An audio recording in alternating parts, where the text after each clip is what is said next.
Besides, the location of the treasure may not be the easiest place to get to.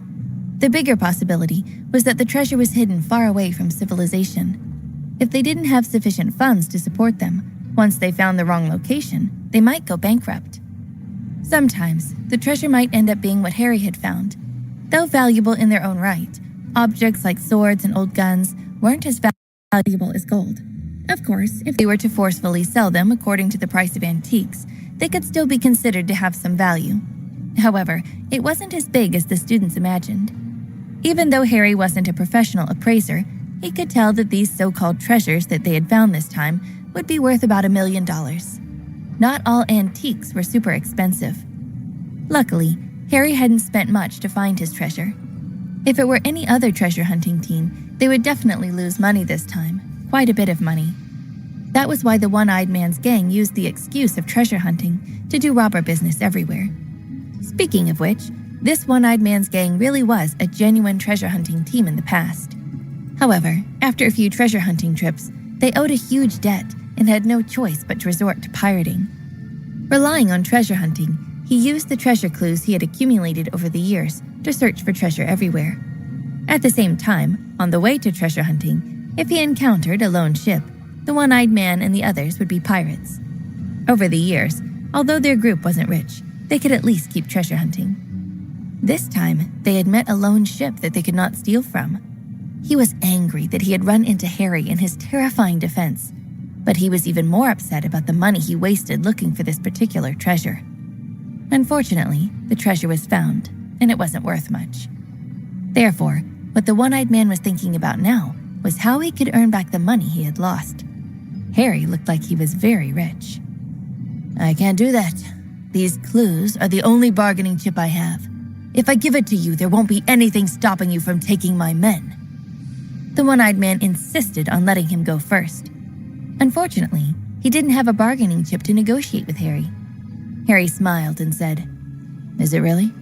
As far as I can see, I can just take those clues from you whenever I want." The One-Eyed Man was stunned for a moment. He suddenly realized that Harry was right. The clues to the treasure were useless in his hands. If Harry wanted to snatch it from him, he really couldn't do anything about it. Now, they were on the sea, and the nearest land was thousands of kilometers away. The only place where he could stand was his ship. Unfortunately, it was captured by Harry. If the reef near them would be deep underwater when the tide rose, he'd be completely stranded. His only choice was to hand over all his notes and clues to Harry. Harry took the notebook that recorded many clues about the treasures and flipped it open to take a look. He found that the notes were all old. The clues were also very detailed and reliable, and all kinds of notes and maps were attached to it. Harry deduced that these clues were the real thing and not a forgery. Harry put the book away in satisfaction.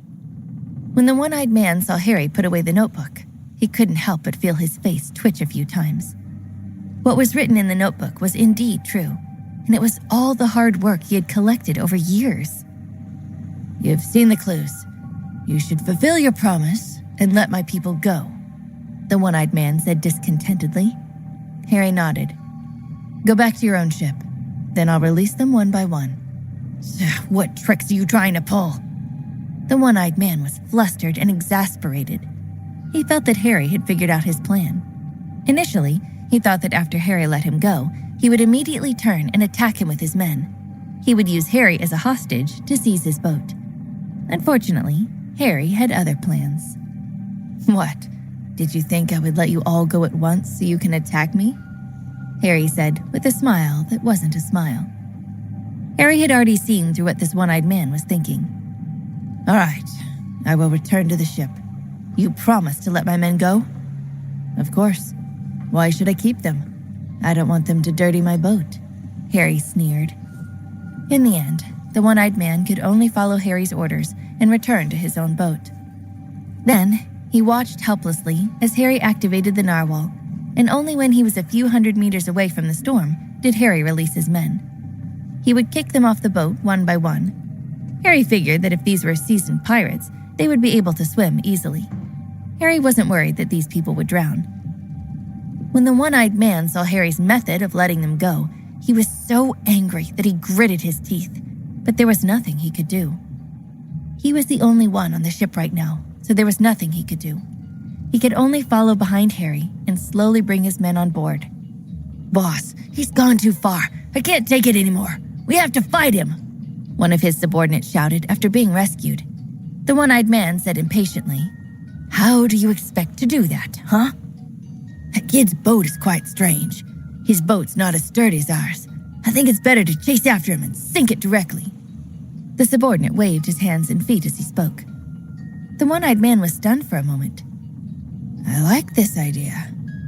It's definitely possible. Our ship has been modified before. The entire hull is made of steel. The yacht's probably made of glass fiber or aluminum alloy. We'll slice right through it." Hearing his men's suggestion to sink Harry's ship, the one-eyed man gritted his teeth and stomped his foot. He shouted, "All right, let's do it. Drive at full speed and sink him." "All right, boss, just watch.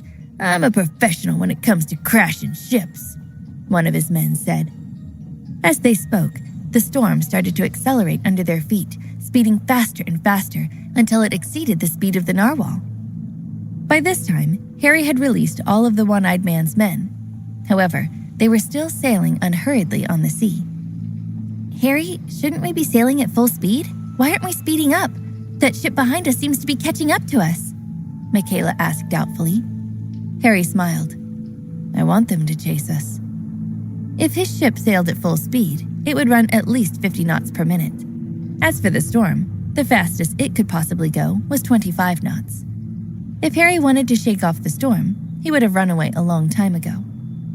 The reason why he was taking his time was because Harry had never thought of letting the one-eyed man and the others go. He chased them off the narwhal because it was more convenient to deal with them this way. "Harry, what are you thinking? Do you want to sink their ship?" Michaela asked curiously. Harry laughed and said, "Just wait and see." Michaela said in surprise, "Wait and see?"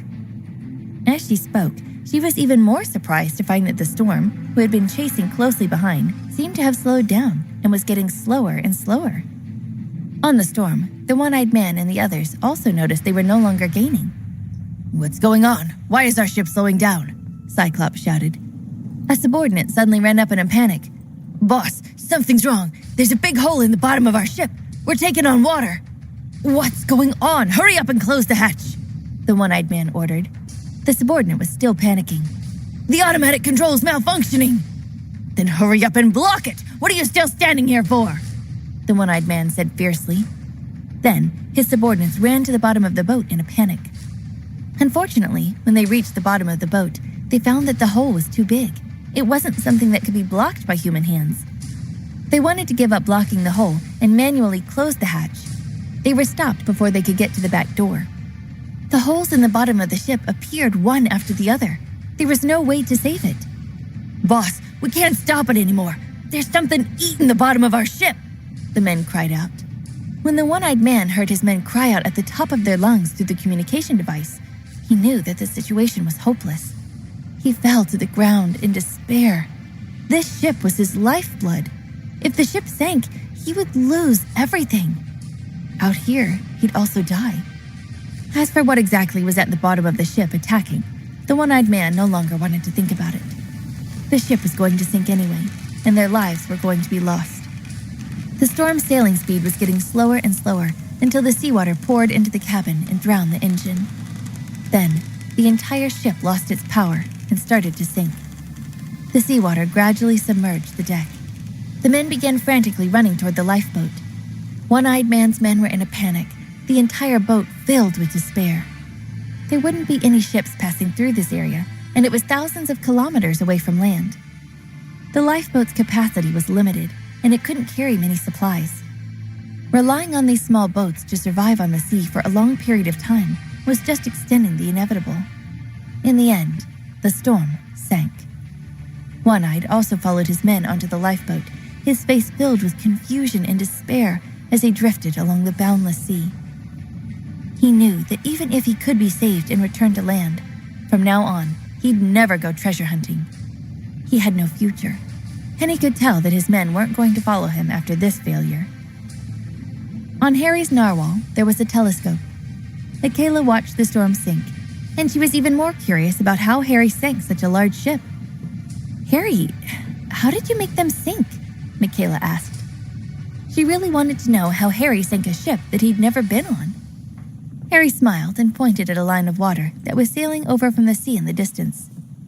"This is it." "What?" Michaela didn't understand. Looking at the water line that was appearing and disappearing, she was still confused. "What is that? A torpedo?" Harry shook his head. "It's an underwater robot.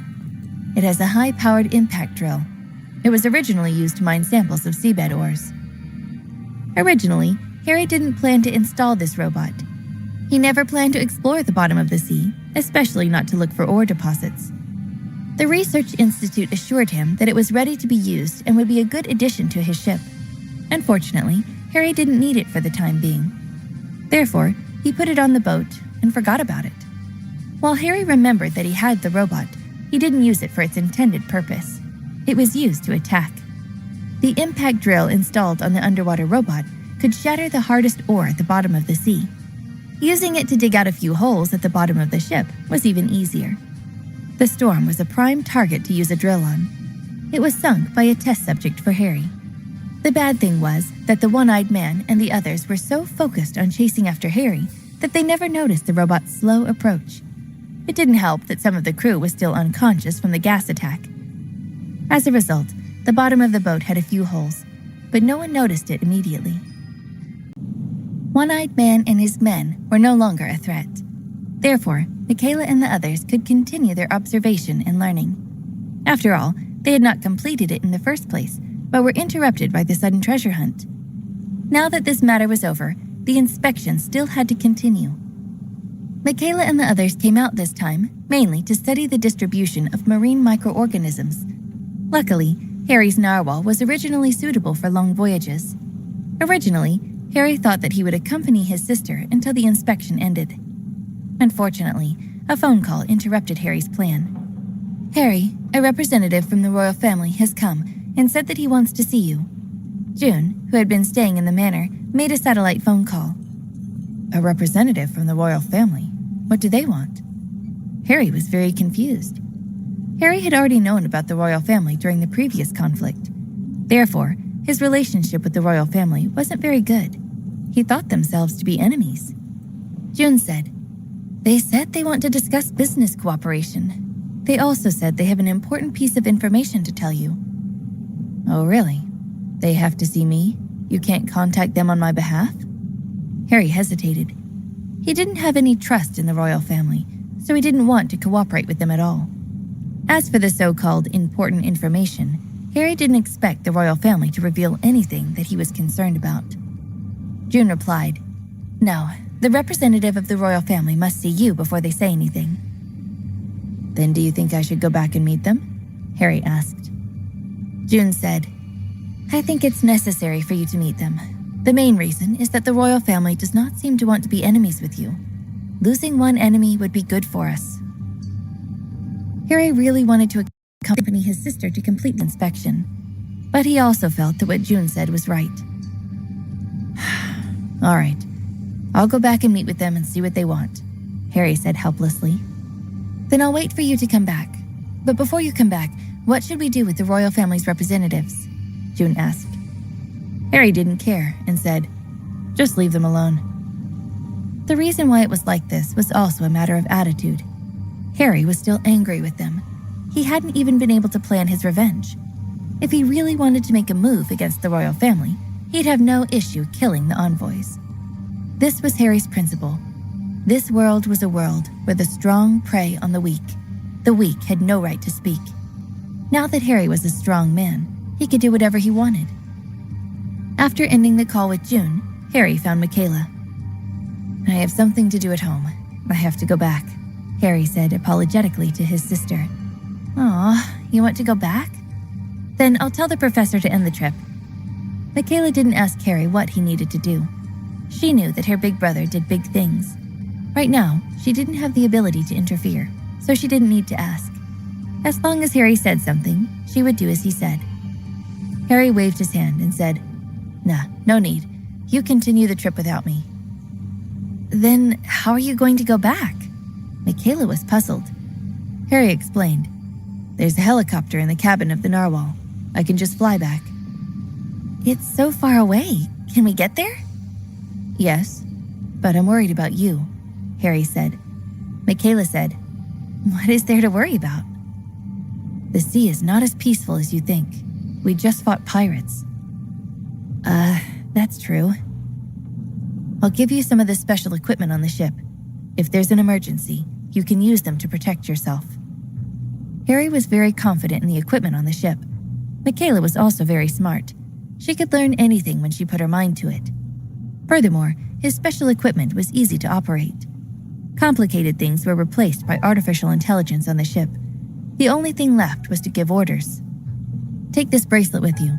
If you leave the cockpit, you can also use the bracelet to control all the equipment on the ship, Harry said as he took the bracelet off his wrist.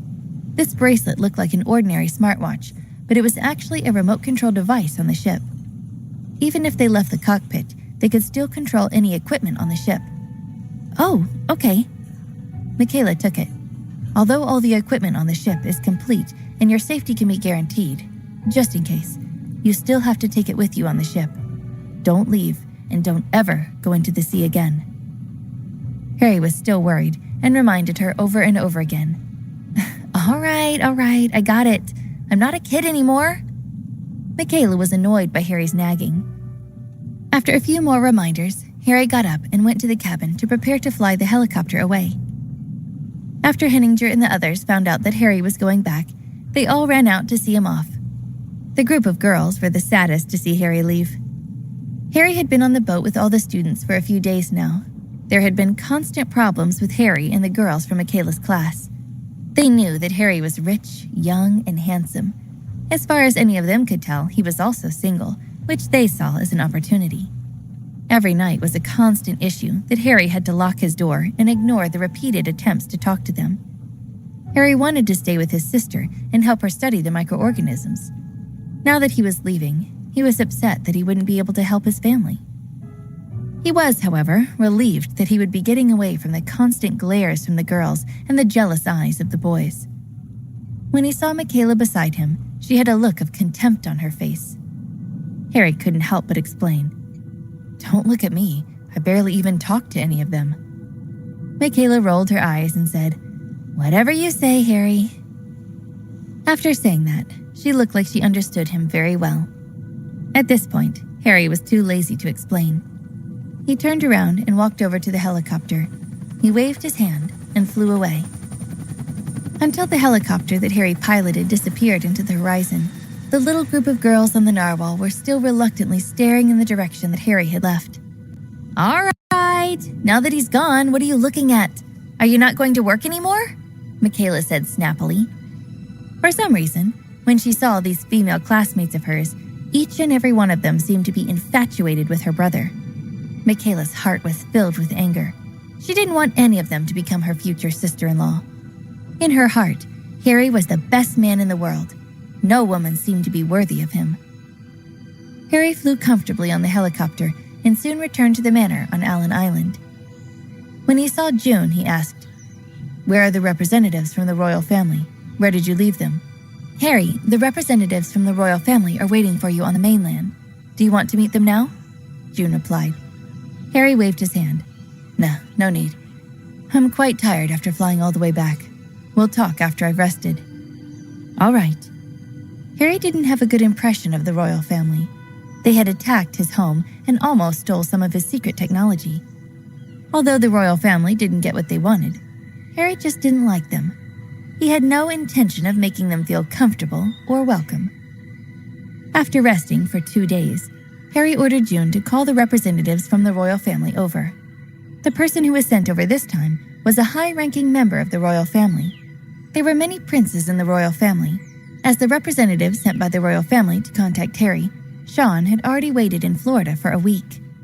A rich person like him would be welcomed wherever he went. If they didn't know his name, they would see that he was rich when he started throwing out money like candy. Harry didn't lack money, although his total assets couldn't be compared with the entire fortune of the royal family. But Harry's industries had potential. In the foreseeable future, Harry would become the richest man in the world.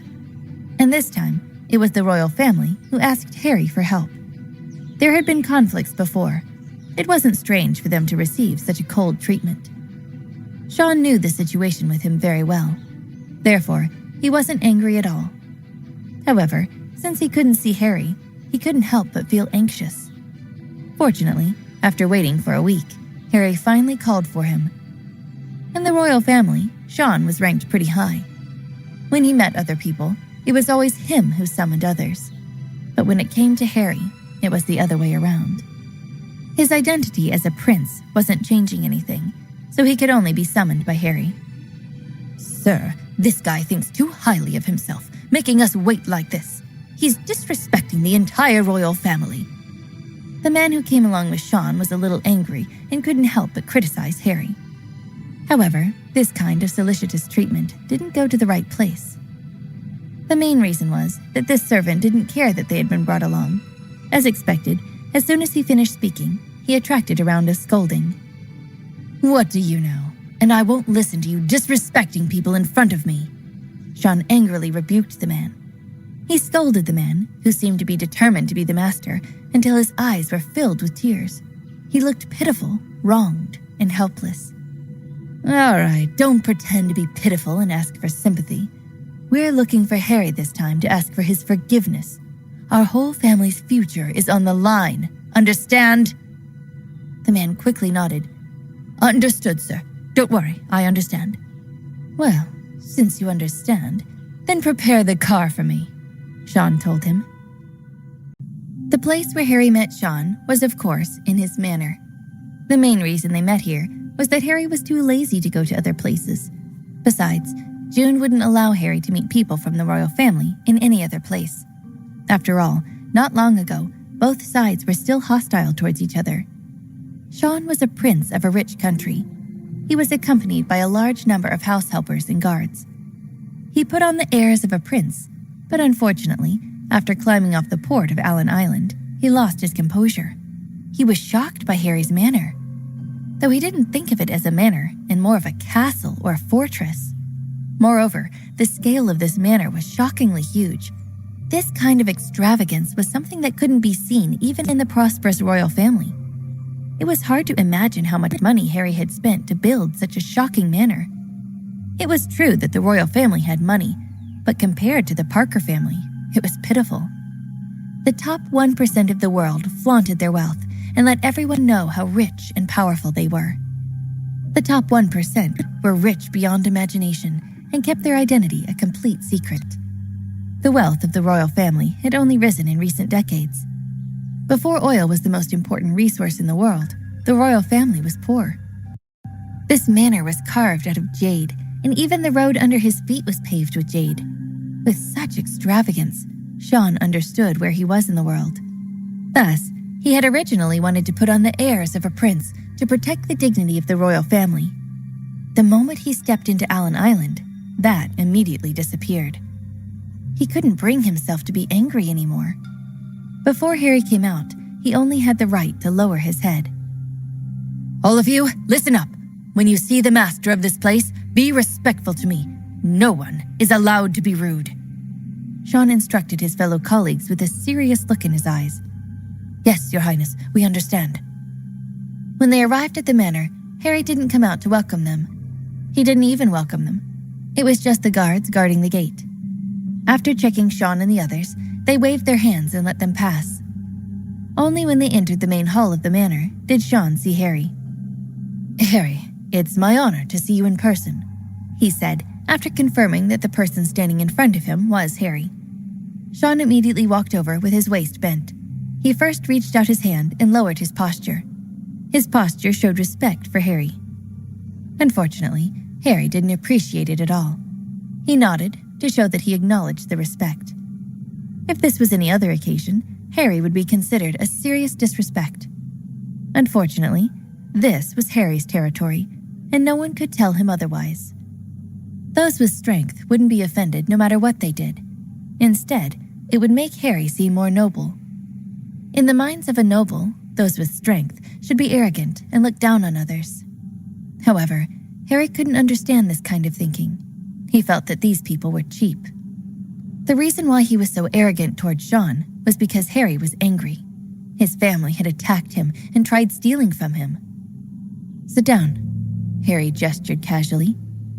Being treated so casually by Harry, Sean didn't feel embarrassed at all. Only Harry's skills were the main reason he came here today. This was because it concerned the future of the royal family. After sitting down, Harry didn't speak anymore. He only picked up his teacup and slowly sipped his tea. Sean didn't know how to respond, so he could only follow suit and sip from his own cup and savor the tea. Unfortunately, he wasn't used to drinking pure green tea. Usually, he drank the best coffee, but he usually had a lot of cream and sugar. The tea that Harry provided was not ordinary. It was the best tea in the country. Unfortunately, Sean wasn't the best judge for flavor. His palate wasn't refined enough to really enjoy the tea. He took a sip and smacked his lips. He didn't taste anything, but he wasn't about to put it down, fearing that he would disrespect Harry in some way. He raised his head and poured the entire cup of tea into his mouth, then swallowed it in one gulp. Tea was supposed to be sipped. Sean was nothing short of a Neanderthal when it came to tea drinking. Seeing him like this, Harry didn't intend to let the maid refill the tea for him. He just left his cup empty. Harry savored the tea slowly on purpose, making Sean, who had finished his tea in one gulp, feel a little restless. After thinking for a while, he chose to speak first. "Harry, the main reason I came to see you this time is to express my apology." "Oh? Why are you apologizing to me?" Harry pretended to be confused. About what happened." Sean was a little embarrassed to speak. After all, they had attacked and tried to steal from Harry. Not only did they not get anything, but they had also even offended Harry. They had lost a lot of reputation in the world. Now that he was sitting in front of Harry, his face suddenly felt hot. "What is it?" Harry asked, even though he knew the answer. Sean was too shallow after all. He said clearly, "Harry, I really came here to apologize. Of course, it wouldn't be sincere if I apologized just with my mouth. So, this is a gift for you." As he spoke, he got someone to bring over a dozen boxes. Looking at how these people were struggling to carry the boxes, he knew what was inside. Sure enough, after opening it, the boxes were filled with gold, silver, and treasures. Under the light, the boxes shone as bright as the sun. Harry was a little surprised when he saw Sean offer up his so-called sincerity. He didn't expect that he would really take out gold, silver, and treasures to show his sincerity. No one asked for forgiveness like this anymore. Looking at the number of boxes, if the value was calculated, it would probably be several $100 million. Harry chuckled. Previously, the one-eyed man and his men had gone through great pains to search for treasures all over the world. However, when Harry sat at home, he got more treasures than the pirates had ever seen. "Harry, please don't complain that these gifts are too shabby. If you aren't satisfied, we can discuss further." Sean saw Harry's expressionless face and thought that he brought too little. However, it made sense. The royal family was so rich, and they had accumulated a lot of treasures over the past few decades. The number of treasures they gave Harry now couldn't be compared to the total amount of treasures they kept in the royal family's treasury. After making so much money, there was no place to spend it, so they could only buy rare metals. Apart from buying all kinds of luxury goods and investing everywhere, they had to buy hard currency like gold, silver, and treasures. After all, gold kept its wealth. Although gold was no longer a currency, it was still highly valued. The value of gold was real. For a super-rich tycoon like Harry, giving him money was equivalent to disrespecting him. Seeing that Harry was still non-committal, Sean knew that this bit of wealth didn't mean much to Harry. He continued, "This is just a meeting gift for you. In order to express our deepest apologies, our family has prepared some other gifts." Harry waved his hand, gesturing for his people to keep the gifts. Then he asked, "Oh, what are the gifts? Tell me." Sean saw that Harry had finally expressed his stance and that he had given the gifts to his subordinates. He felt happy in his heart. This meant that Harry was willing to talk. Otherwise, he would have expelled him. Harry, I have brought you another gift. The second gift is an important piece of information." Sean went straight to the point. As expected, Harry looked up at him. This was the reason why Harry was willing to see him. Sean said, "I know that our family played a disrespectful role in trying to steal your technology, but please believe me, Harry. The royal family originally didn't want to do this." Harry put on a posture of listening attentively and gestured for Sean to continue. "We originally wanted to get in touch with you through normal business meetings, but your family's council urged us to seize the technology. This is all the evidence that I have about the conversation." As Sean spoke, he handed over a piece of information to Harry. Harry opened it and looked. It was a description of some people from the council coming into contact with the royal family and urging them to attack him. There was also an unknown USB drive that stored the audio and video recordings of the contact between the council and the royal family. Harry wasn't surprised by this information. The council had been silent for so long, but they hadn't made any moves. Harry felt that it was a little odd that they had been so silent. Now that he saw they had wanted to use someone else to kill him, he thought that it was par for the course with the council. This was what the members of the council had always done. "This gift is not bad." Harry nodded his head, expressing that he was quite satisfied with Sean. Sean's cautious expression in front of Harry the whole time finally relaxed. He said happily, "I'm relieved I've been able to satisfy you. I just don't know if Harry can understand the situation our family is in. To put it bluntly, the previous conflict between us was forced onto us. We had no choice but to do so." Sean began to complain. Relying on their powerful strength to oppress the royal family, the council had overstepped its bounds. But now, the royal family realized what they had done was wrong. Therefore, he hoped that Harry would give them a chance to reconcile. Harry sneered. The royal family was shameless. The reason why they were fighting over the technology was because the council urged them to do so. However, the royal family couldn't completely shirk responsibility. If they didn't have greed in their hearts and wanted to seize Harry's technology, they wouldn't have taken the initiative to attack when they were ordered. However, Harry was too lazy to care. The main reason was that he hadn't suffered any great losses. Moreover, the royal family had sent someone to apologize to him. Harry remembered that it was more important to make friends and not enemies. If there was one less enemy, the council would have fewer means to deal with Harry, which was advantageous. Besides, the royal family had come to apologize and even brought gifts with them.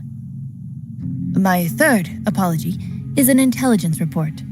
According to what we know, the Automative Alliance has already been controlled by your family's council. It's under their complete control." Harry's heart skipped a beat. This intelligence report was very important.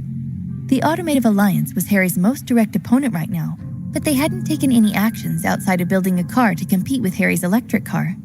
The Automative Alliance was the one in charge of stealing the technology. If the Automative Alliance was controlled by the council, then Harry would know that it wouldn't be a competition in the business world anymore.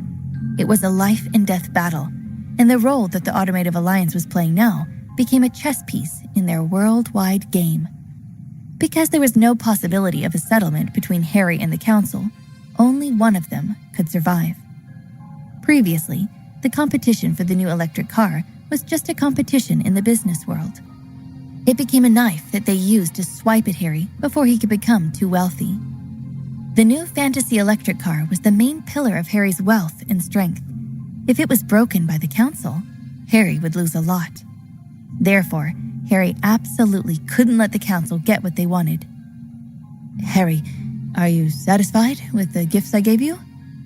Sean saw that Harry was lost in thought and didn't speak, so he couldn't help but ask. He had more important things to discuss with Harry. Harry woke up from his deep thoughts. He saw Sean looking restless and a little expectant. He smiled and nodded. "It's all right? If you have nothing else to talk about, then you can leave." Sean almost jumped out of his chair. He wouldn't let Harry send him off like this. He immediately said, "Harry, can you give me some more time? I want to confirm. Have you forgiven our previous offense?" Harry thought about it and felt that it was still possible. He said, "Well, for the time being, I don't want to treat you as my enemies." As long as you don't do anything like it again. I swear that the royal family will never be your enemy again, Sean said solemnly. Harry nodded with relief. Very good. Then there will be no problem. Someone send the guest away. Sean saw that Harry wanted to push him away again and quickly waved his hand and said, Wait, please, wait a moment. Harry, do you not believe in my sincerity, or do you think that I'm not being formal enough? He was afraid that after Harry accepted the compensation, that he wouldn't accept the settlement. Harry had thought that this discussion had been too casual. All they had done was confirm verbally their intentions. However, Harry believed that this is what the royal family thought. It was precisely because they needed someone else's help that only Harry could give them. Therefore, it wasn't important for him to express his attitude formally. What was important was that Harry had a bargaining chip in his hand, so he wasn't afraid of the royal family stirring up any trouble. If you have anything to say, just say it. Harry finally stopped playing with Sean. Hearing this, Sean clearly let out a sigh of relief. Harry, you were joking with me just now. You really scared me to death. He looked at Harry with a bitter look. He looked pathetic. It made Harry feel disgusted. Just say what you want to say, Harry said. Sean could finally tell Harry the main purpose of his trip.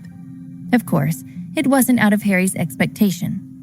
Harry, the reason for my visit is for the super battery technology. I know you're looking to expand your distribution.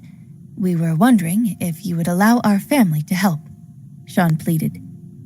The importance of the super battery technology was unquestionable. Therefore, after they couldn't seize Harry's technology, they had to beg Harry to let them help distribute the battery.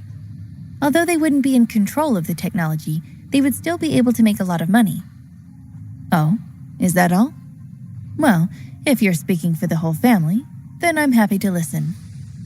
Harry seemed to be very easy to talk to, but Sean shook his head. Harry, what we want is not the rights to distribute in our country, but with the entire Eastern world. Harry also shook his head. Your appetite is too big. I can't give it to you. Sean said, Please, think about it again. If you can give us this distribution slot, then we can make an alliance with you and stand on your side. Harry knew what Sean meant. In the battle between him and the council, the royal family had chosen to stand with Harry. They had taken a risk in coming to Harry. They figured that between Harry or the council, Harry stood the better chance of winning. Harry fell into deep thought, thinking about whether he should accept the deal or not. The royal family wanted to have the authority to distribute to billions of people. The world was only so big. Dividing the distribution rights would be tricky. We know that you've already given out the rights for the European Union, so we don't look forward to it. Although the area we want is bigger than the European Union, the economy is too poor. The profits in the future will definitely not be as good as the European Union's. Sean began to persuade Harry. In addition, we can also make concessions in terms of the share. As long as we can get the right to be the distributor, we are only willing to take 40% of the profit. The remaining 60% will be yours. Sean continued to give conditions. Harry slammed the table. Since you are so sincere, then I will make you my distributor in the East. Harry liked the idea, considering he had only wanted 30% from the European Union in their deal. It was decided in front of Sean's overjoyed eyes. After asking, Sean could be the representative to sign the contract with Harry. Harry signaled June to prepare the documents and intended to sign the contract on the spot. The reason why Harry agreed so readily to give Sean the right to represent him and even sign the contract on the spot was because the conditions given by Sean were too good. Harry couldn't give up on those kinds of profits. In the future, the profits would be doubled for Harry. Therefore, in response to such conditions, Harry was very willing to cooperate with the royal family. Furthermore, Harry didn't see any risks and didn't need to invest more money. Because the royal family didn't get the products he gave for free, they needed to spend money to buy them first. And after they were sold, they could recover the cost and profit. It seemed that cooperating with Harry didn't make much money, and the contract they signed was too overbearing for them. In the business world, the best way to make money and earn more money was to monopolize it. Even if he couldn't monopolize the entire market, He had to think of ways to suppress his competitors and obtain more market share. However, with Harry, he didn't need to worry too much about competing with others. Because no one competed with him, Harry was the only one selling the super battery. There was no one else to keep him from making money. Perhaps in the future, there would be people who would slowly unravel the secrets of the super battery as technology advanced. But at least, no one was competing with Harry right now. Furthermore, a breakthrough in technology would consume a lot of time and money. If others wanted to understand the super battery, they would have to research it for an unknown period of time. Therefore, Harry took advantage of the fact that he could monopolize the entire market to earn more profit. Although Harry's current wealth was more than an ordinary person could ever earn or spend in a few hundred lifetimes, because the family council was eyeing him covetously from the side, if he didn't have the strength to protect himself or even fight back, Harry would be killed by the family council. This was a situation where there was no solution. The Parker family secretly controlled more than half the world's wealth, while the family council controlled the entire family. In order to maintain the status of the council ruling the Parker family, an unpopular heir like Harry would have to be eliminated by the council. After seeing Harry sign the contract, Sean's heart, which had been hanging in his throat, finally calmed down. This time, when he came to see Harry, he had to sign the contract no matter what and get the right to be the distributor. They figured that Harry would bargain, so they gave themselves a 20% window for them to negotiate. Sean knew that he could go as low as 20% profit split with Harry, and the family would back his decision. What made Sean feel fortunate was that Harry didn't ask for too much. After hearing the 60% split, Harry signed the contract happily. With this kind of result, it was very easy for Sean to report after he went back from Florida. Not only did he successfully complete his mission, but he also increased the bottom line by 10%. To Sean, it was equivalent to Harry giving him a huge contribution. One had to know, although looking at the contract, it was only a 10% profit difference. But in real life, this represented a huge amount of money. The performance of the super batteries was indisputable. This meant that when the new super batteries entered the market, they would quickly replace the old cars. Cars are the most essential means of transportation for families nowadays. That was an inestimable value. The car industry annually earned billions in revenue. As for Harry, he naturally knew that 60% wasn't the bottom line of the royal family. However, Harry wasn't willing to force the royal family anymore. The main reason was, if the royal family was willing to stand on his side, they would be considered allies in the future. Harry had always been very generous to his own people. If they squeezed out an extra portion of the profits, the royal family would earn less. He would inevitably have complaints in the future. Therefore, Harry had thought long into the future. Giving some benefits to his allies would be beneficial to both sides. However, now, because of the mistakes that the royal family had made previously, Harry wanted 60% of the profits. This could be their punishment for attacking him. In the future, when their cooperation deepened, their relationship would become better. Harry didn't mind changing the contract and returning the profits to the royal family. Harry wasn't interested in earning more money. He just wanted to deal with the council.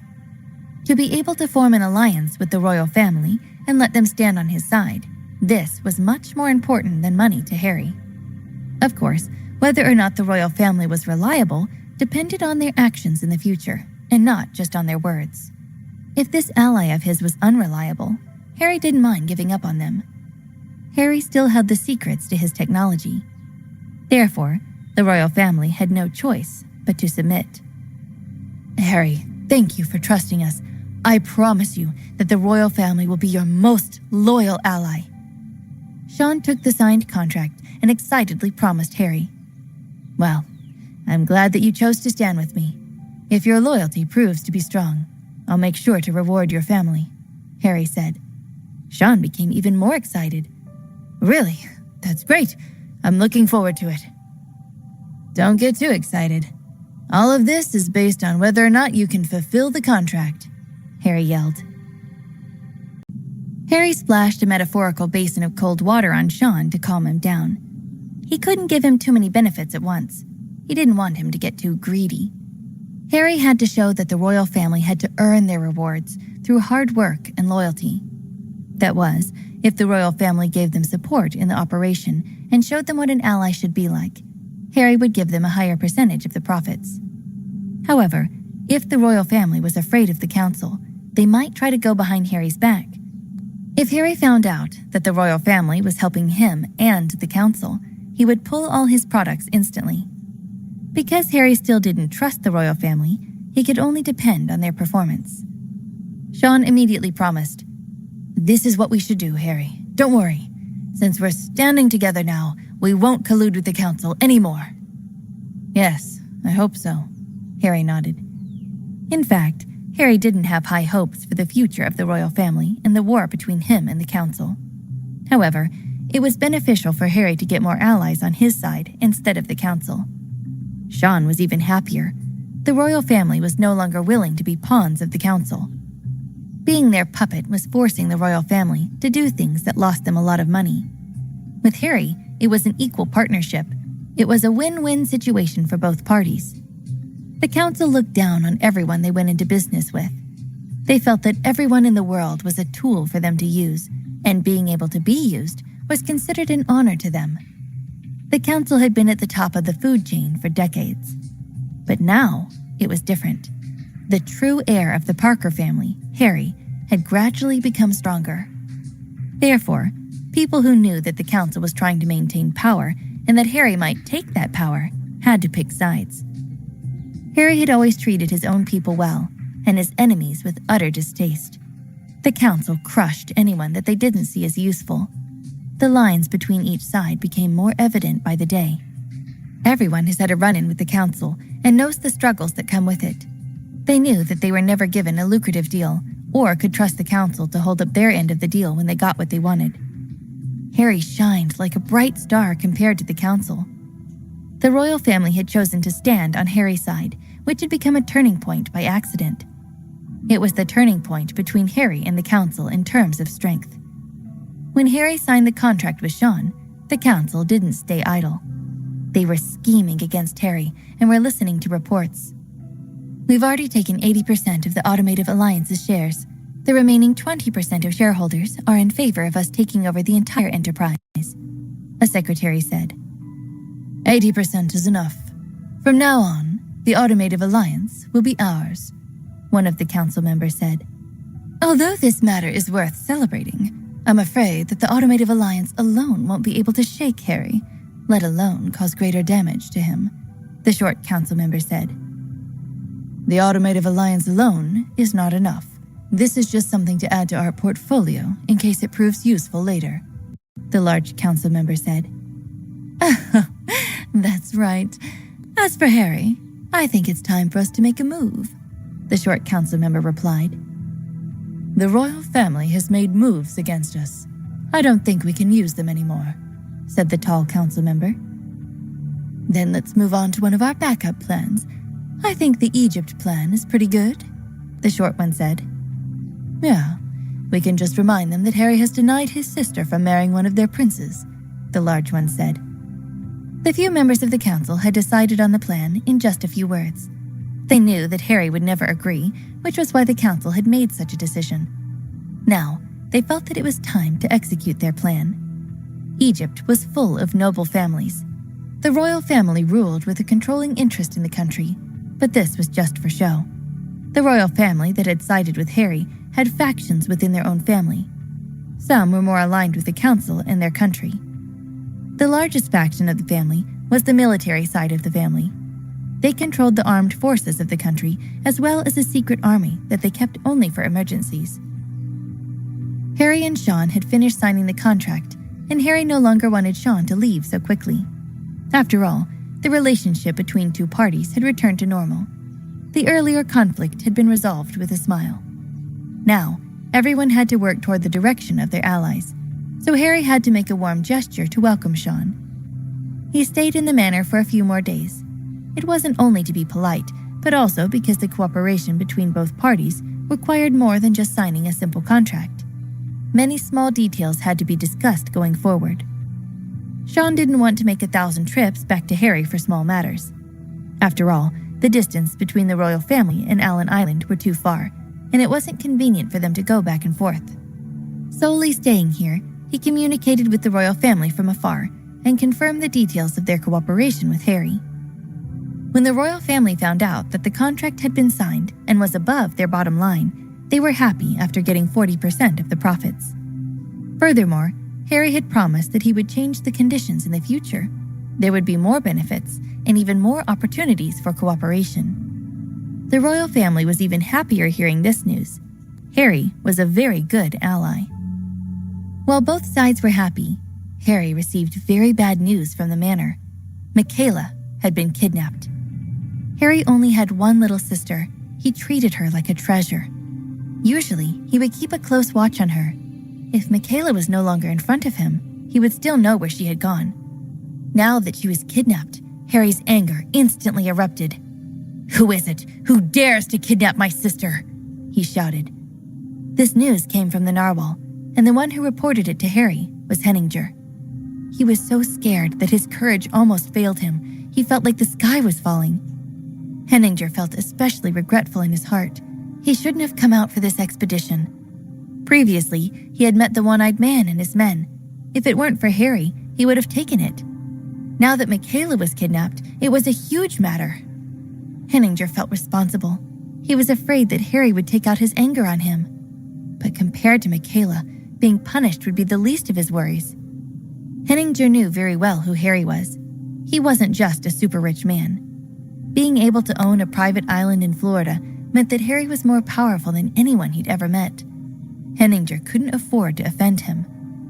The moment he found out that Michaela had been kidnapped, Henninger immediately called Harry using the satellite phone. As expected, after he told Harry the bad news, Henninger could feel Harry's anger through the phone.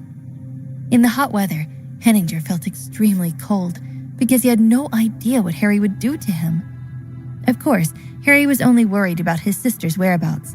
He wanted to know who had captured his sister. Therefore, he didn't have time to think about Henninger's responsibility. Besides, this old man was just a scholar. He never expected Henninger to be able to protect Michaela.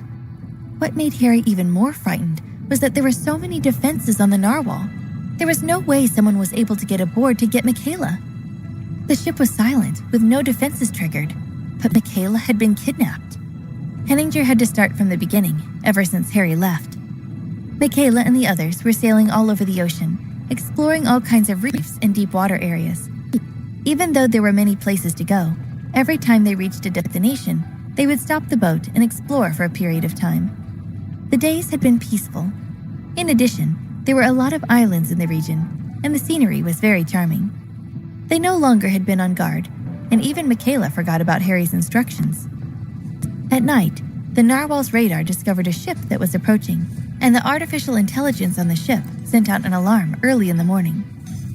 However, Michaela was too tired from playing with her classmates during the day and didn't hear it. No one on the ship had heard the alarm. When the AI saw that there was no response from the alarm, it activated the automatic defense systems. First of all, the ship began to sail rapidly, trying to get rid of this approaching unknown ship. However, the high speed of the narwhal was ineffective, and it couldn't pace out the ship. Thus, the artificial intelligence sent signals to the ship continuously to change course, to no avail. It automatically triggered the counterattack defense system and began to take the initiative to attack the unknown ship.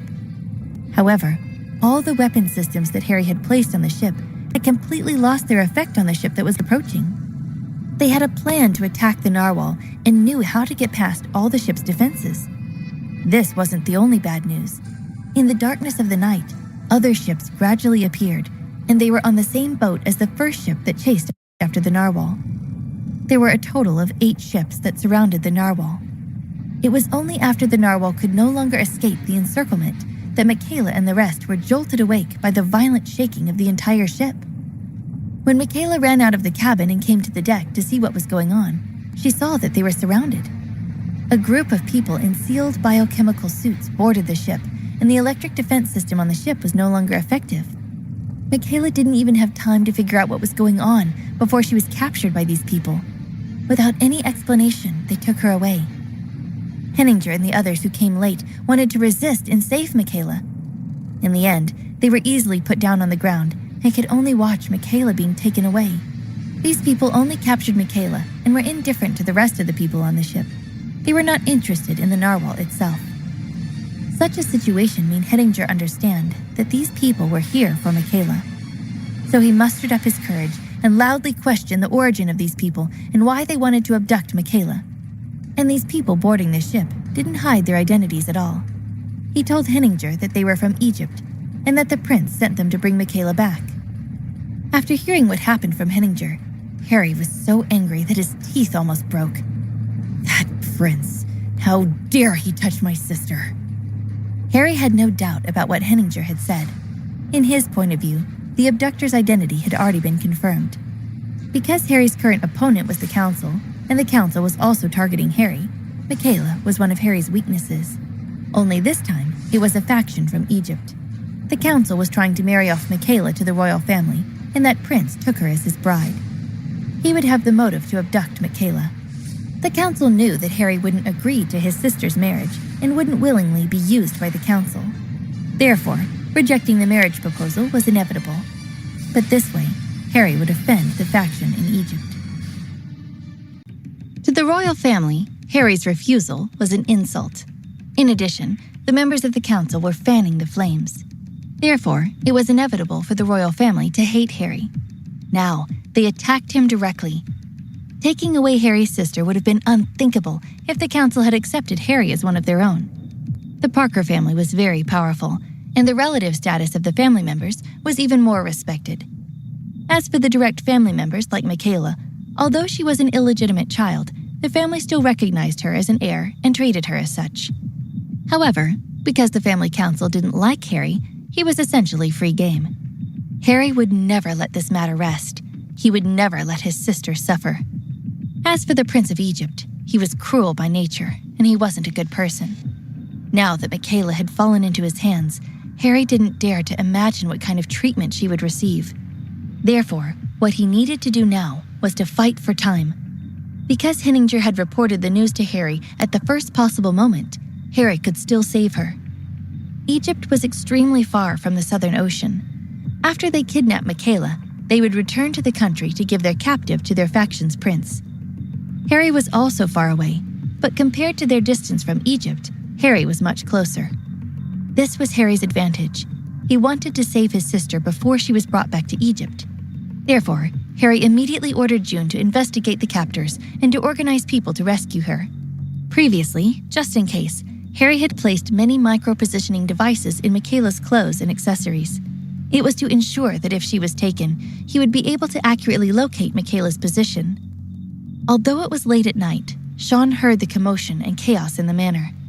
He found Harry. Seeing Harry's angry face, he quickly asked, "Harry, what's happened?" Through the fury on Harry's face and the chaos in the manor, Sean could guess that something big must have happened. Harry didn't hide anything from him. With anger on his face, he explained what had happened. "What? Your sister was kidnapped by a rival faction in Egypt?" Sean turned pale with fright. Sean didn't know that Michaela was supposed to marry a prince of the faction in Egypt. He understood that this faction was being controlled by the council. Thinking of this, he said, "Harry, we're allies now. If you need anything, just tell me. I can help you with money, manpower, and other things." Harry didn't have time to talk about this with Sean, so he said, "Thank you. I appreciate your good intentions, but you can't help me for now." The royal family and Egypt's faction weren't close in relations. They rarely interfered with each other. If he wanted the royal family to create some trouble for Egypt, it would be fine. But if he wanted to help directly, it would be better to save it. They didn't have the ability to do so. Just as Harry and Sean were talking, June hurriedly ran over. With an anxious expression, she said, "Harry, Michaela's tracking devices aren't transmitting." Harry said in surprise, "How is this possible? Could it be?" June nodded with a bitter face.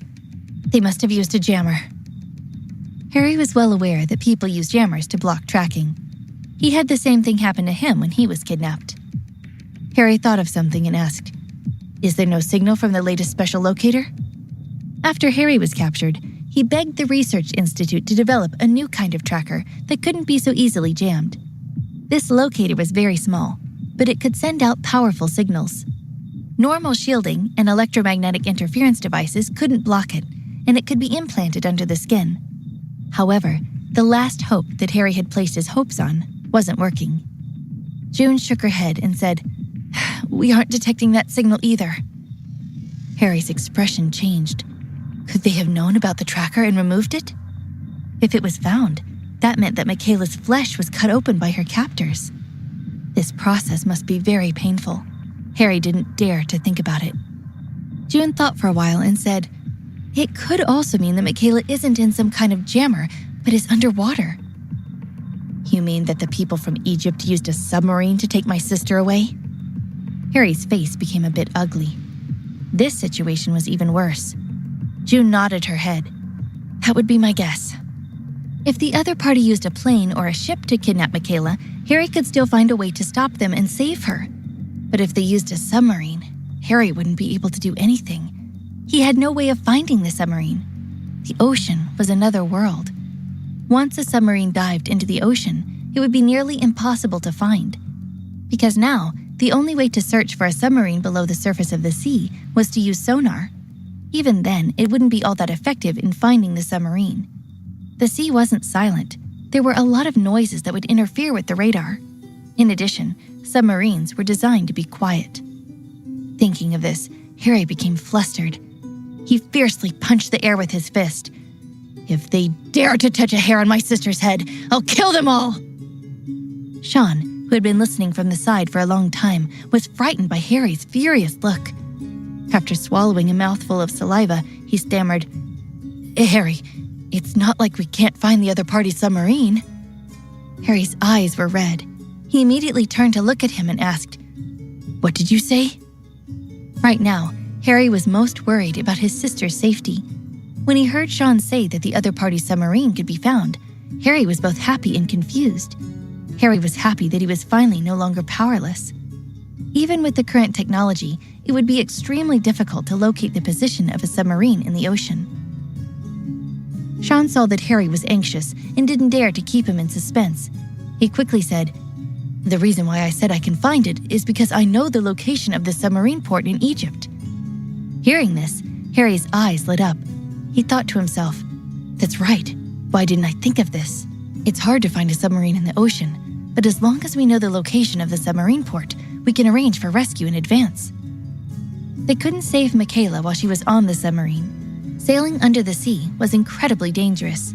If Harry attacked the submarine, then Michaela's safety wouldn't be guaranteed. The biggest possibility was that they would sink under the sea with the submarine, and there would be no chance of survival. "Hurry up and tell me, which port will the submarine dock in Egypt?" Harry said anxiously. Sean said, "Do you have a map?" June nodded and said, "Yes." As she spoke, she took out a large map of the world. It was a very professional maritime map, and it clearly marked all the ports in the world. Sean took a closer look. Although he usually didn't work much, he had a lot of experience with boats and navigating. He was taught by the best teachers money could buy. Although he didn't learn much, he could still understand the maritime map. Sean looked at the map and first confirmed the location of the sea where Michaela was kidnapped. Then, he stretched out his finger and drew on the map, calculating in his heart. After a moment, he stretched his finger out and drew an imaginary line on the map. Then he said to Harry, "They haven't invested a lot of money into military vessels, so it would have to be an older submarine, which means only a few ports can house it. Some are old military ports that aren't used anymore and could point us in the right direction." Harry said impatiently, "Hurry up and say it." Usually Harry would never rush him like this, but now that Harry's sister had been kidnapped, he was very anxious. He was worried that his sister would be tortured during the kidnapping. That was why he was very dissatisfied and urged Sean to speak quickly. Sean knew that Harry was in a bad mood right now, so he didn't mind Harry's urging. He continued, "Since it's an old model submarine, it will have to come to the surface from time to time to exchange the air. It has to surface. The older models don't have the effective electrolysis systems to make their own oxygen. Since Egypt has only one nuclear submarine, and it's still on active duty, this means that the submarine that Michaela is on uses diesel. They'll probably have to stop at the port before they can make it all the way back to Egypt." At this point, Harry understood. This gave Harry multiple chances to rescue Michaela. Harry looked at Sean with a gratified look. In his heart, his evaluation of him was a little higher. He thought in his heart that this prince of a rich family wasn't all useless. If it wasn't for him, Harry would be lost in thought, hoping for a miracle. His sister had been taken away. She was Harry's only family. He absolutely couldn't let her suffer. "Which ports do you think they'll dock for supply?" Harry asked. Sean said, "The most ideal port to sail from the South Ocean to Egypt definitely is this one here, but I think they might not choose this place." Some ports had been set up in strategic locations, which made them international hubs for trade. Harry thought for a moment and felt that Sean's words made a lot of sense.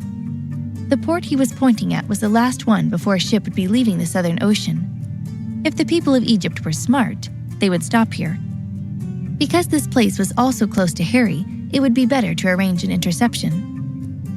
If they don't stop here, they still have two choices. One is here, the other is here. Sean pointed at two ports close to the first one. If they don't stop at these two ports to replenish their supplies, they won't be able to cross the ocean to Egypt. Sean was very certain, because there weren't many ports that could resupply a submarine. The other ports were relatively far away. For an old model submarine, they'd have to ferry supplies by boat. With this judgment, Harry knew what to do. He immediately turned his head and instructed June. "There are only these two ports. Arrange for the Wolf Guard to immediately bring 6,000 men and divide them into 3 groups. Also, tell them to bring some bionic humans. Apart from these 2 ports, arrange for people to go and hide in every port in Egypt." June also knew that this matter was urgent, so she nodded and said, "Yes, Harry, I will go right now." After saying that, she began to gather people. In order to save his sister, Harry could be said to have mobilized all of his men. The Wolf Guard under his command had a total of 8,000 men. This time, he sent out 2/3 of his men, leaving only 2,000 men to defend his territory. Up until now, Harry's super factory had been working day and night to manufacture bionic humans, and only produced around 3,000 of them. This time, they had all been sent out. In order to save Michaela, Harry took out everything he could. Harry didn't hesitate to fight to the death. No matter how great the loss was, he had to ensure his sister's safety. Harry was urgently mobilizing his men, using all his strength. On Michaela's side, after she was taken away, she was locked up in a small cabin of the submarine. At first, Michaela was still thinking of ways to save herself, but there was nothing she could do in the submarine without endangering her whole life. Michaela gave up the idea of saving herself. First of all, as a single girl, she couldn't overpower any of the men. Secondly, even if she broke away from the guards, she still wouldn't be able to escape now. Being alone in the cabin, Michaela was still confused. She was kidnapped for no apparent reason. At first, she thought that these people were after her brother, Harry. Their goal was to use her to force Harry to do something that he might not want to do. However, after knowing that these people were all from the royal family, Michaela understood. She had followed Harry to the ancestral land of the Parker family before and knew that the people from the council wanted her to marry some prince. The council had probably set up multiple suitors, and the Prince of Egypt was the one that took it personally. At that time, Harry refused without hesitation to the marriage proposal. However, Michaela thought that the people from Egypt wanted to kidnap her because of the humiliation they felt from Harry's refusal. Michaela also figured that the council was more than likely behind this kidnapping.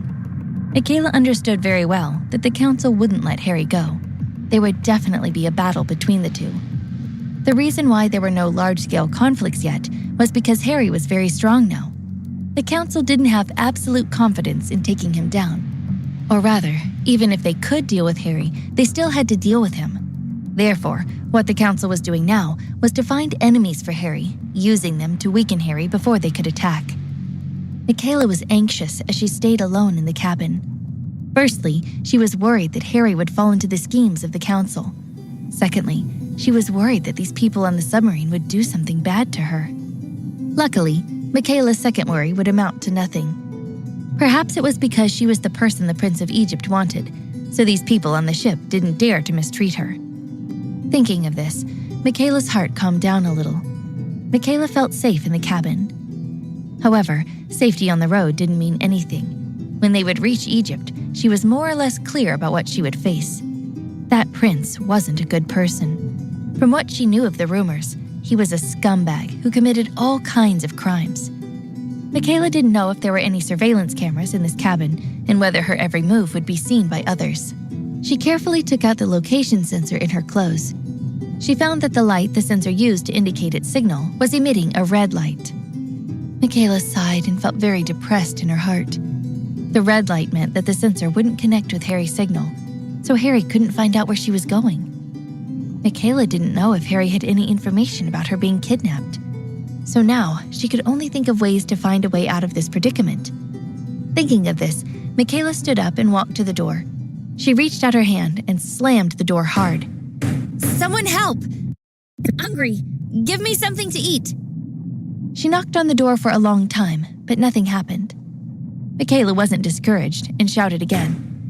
If you let me starve, I don't think your boss will be too happy. This time, there was a response. The door was quickly opened. A very unfriendly man walked in with a plate full of food. If you're hungry, eat your food obediently. You better behave, or you'll be put in the engine room, the man said to Michaela unhappily, as if he was very unwilling to give her food.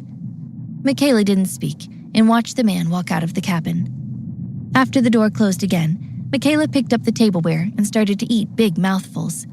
She needed to keep up her strength for what was to come. She would have to take the first chance she got to escape. Michaela wasn't a fool. When she was brought into the submarine, along the way to the cabin, she had already carefully sized up the submarine, and then Michaela discovered something. This submarine was very old, and the space inside was limited. In this way, the fuel and supplies stored inside were limited as well, and they had a long way to go. Michaela figured that they would have to stop and resupply at a port. By the time they reached the port, it would be time for her to find an opportunity to get rid of her captors. But she had no idea how she would be able to use the resupply to her advantage. There was nothing else she could do. As for the people who caught her, after entering the submarine, they didn't hide anything and let Michaela see enough. They didn't think that a little girl like Michaela would be able to escape from a submarine, so they didn't care at all. Michaela saw the situation inside the submarine. On Harry's side, after all his men gathered, they split into 3 groups. They took the transport plane separately to each port where the submarine could dock at. Harry, on the other hand, followed one of the teams and went to the nearest port. He wanted to see if he could catch traces of the submarine. If the submarine wasn't going to make port there, Harry would fly to the second port. Harry's advantage was that he could use a private plane to travel. Flying in the sky was always faster than swimming in the sea. Sean followed Harry onto the plane and flew to the first port. After landing, Harry arranged for his men to set up an area with no blind spots to search the entire port. He had to ensure that he would be able to find the other party the moment the submarine appeared. When Harry finished setting up, Sean walked over. In his opinion, this was a rare opportunity to befriend Harry. However, an opportunity was an opportunity. Currently, Harry was in need of friends. If he could help Harry this time, it would be a chance for the royal family to mend their previous conflicts and become more friendly with Harry. Harry was very grateful to Sean for giving him the location of the ports. However, Sean felt that he could do more to help. He still wanted to help Harry more directly. It would be best if he could play a decisive role in the way for Harry to save his sister. Harry, although the harbor has been searched, I feel that it's better for me to give it a try. Just in case, I can call the royal fleet over to search. Harry was stunned for a moment. He didn't expect Sean to say that. He knew that Sean must be plotting something since he had taken out such a huge amount of capital to help. Sean knew he had to seize every opportunity he could. Oh, thank you. But what do you want in return? Harry asked cautiously. If he couldn't intercept her at sea, he could just gather all his men and send them to Egypt. Harry didn't believe that Egypt would dare to let her go under the deterrence of his 3,000 bionic humans. Sean saw Harry frown quickly and waved his hand. Harry, you misunderstand me. I have no intention of getting anything in return. After all, we're allies now. If you encounter any difficulties, I'll help you when I can. Harry saw that Sean was sincere, so he believed him. After taking 2 steps forward and getting close to Sean, Harry reached out and patted him on the shoulder. He said, "Okay, I appreciate this favor. Don't worry, I'll pay you back." Super battery technology was Harry's most prized possession. He would never give it to Sean, no matter what. Luckily, Sean didn't make things difficult for Harry. He had no intention of making any demands from Harry. He just felt that if he could help this time, it would be beneficial to Harry's relationship with the royal family. When the relationship between Harry and the royal family would become deeper in the future, it would be easier to get their hands on the super battery technology. If Sean wanted to take advantage of the situation and force Harry to hand over the technology, that would be a foolish move. Sean had already made a promise before this news. The royal family had chosen to stick with Harry. Then allies have to act like allies. Harry was in trouble. He had to show the strength that the royal family could give him. Otherwise, Harry would think that Sean and the royal family were only trying to take money from him and were not actually his ally. After all, an alliance didn't depend on words or an agreement. It depended on actions. If Harry didn't see some help, he would never really believe that the royal family had changed their allegiance to him. Standing on top of a tall building near the port, Harry discussed with Sean while raising his binoculars and continuously searching the sea surface. Unfortunately, Harry was disappointed. Based on the speed and time of the submarine, it should be time for it to appear. Unfortunately, time passed, minute by minute, but it was still nowhere to be seen. Harry knew that this port wasn't the supply point the submarine was headed to. This situation made Harry feel very disappointed. At first, he was hoping to save his sister at the first port. Unfortunately, the other party was very cautious. After all, this place wasn't too far away from the Southern Ocean. It was within his expectations that the other party wouldn't choose to rely on the port to replenish their supplies. Harry, we're just waiting for the other party to fall into the net. This is too passive. If we mobilize the royal fleet, we can conduct a large-scale search on several predicted sailing routes. Once we find traces of that submarine, we can zero in on their position. The submarine was moving in the sea, and it couldn't move around aimlessly. Although the ocean was terrifyingly vast, there were only a few routes that ships and submarines could take. However, the submarine couldn't observe the ocean when it was lurking in the sea. It could only rely on the route that the previous explorer had explored. Moreover, they often had to float out of the water to exchange air. As long as Harry found traces of the submarine, it wouldn't be difficult to track them down. Harry agreed to Sean's help, although he knew the chances of finding this submarine was very small and very slim. However, as long as it wasn't impossible to find it, Harry was willing to use it, even if there was a small chance. This involved Michaela's safety. Harry was willing to accept Sean's suggestion if there was even a chance to save her. In fact, what Harry really thought was, if Sean took advantage of the situation and proposed to exchange the super battery technology for his help, Harry would have agreed. After all, in his heart, no matter how important the super battery technology was, it wasn't as important as his sister's safety. What surprised him was that Sean didn't mention any form of payment. This made Harry feel very comfortable. The way he looked at Sean became appreciative. He thought that this prince knew the severity of the matter. He understood what he should say and what he should not say. Moreover, since he knew that the people from Egypt who kidnapped Michaela this time were led by the council, Sean still chose to support Harry and sent out his fleet to search. Doing so would clearly tell the council that the royal family was on Harry's side and was going to oppose the council. Harry gladly accepted this declaration of allegiance. He also began to change his attitude toward the royal family. To be able to have one more friend or ally was still better than having one more enemy. Previously, the council wanted to borrow the help of the royal family to weaken Harry's strength. Now, this idea had failed them, and they couldn't continue to carry it out. Instead, they pushed the royal family to Harry's side. That was why they started to make use of Egypt's faction, which they had planned earlier, to continue consuming Harry's strength. Now, it seemed like Egypt was different from the royal family. They had captured Michaela this time because they wanted to fight Harry.